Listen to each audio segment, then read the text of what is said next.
And this is always the good example. Maybe you have no clue what I'm talking about. Don't worry about the words.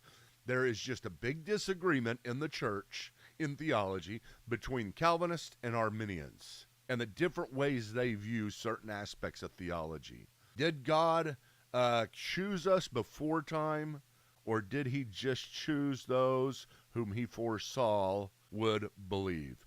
Does God predestine everybody who's saved, or do you have your own free will that predestines you? And there's big fight. But let me tell you something, folks. There's reasons all sides believe what they believe. And they're good reasons. And they make sense. And if you don't believe that, you're not really opening your mind and studying them well enough. I'm not saying you shouldn't have convictions. But at the same time, whenever you see me present it here, it's going to be Irenic.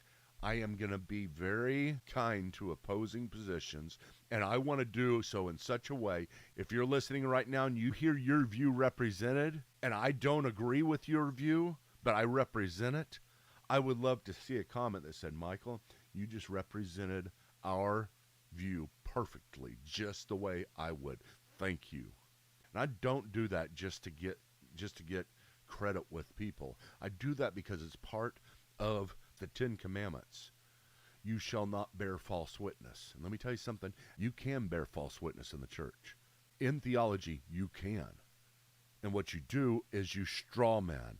You build their arguments really bad, that you disagree with them, and so you give the worst representation. Maybe you've never even studied it. You just heard it.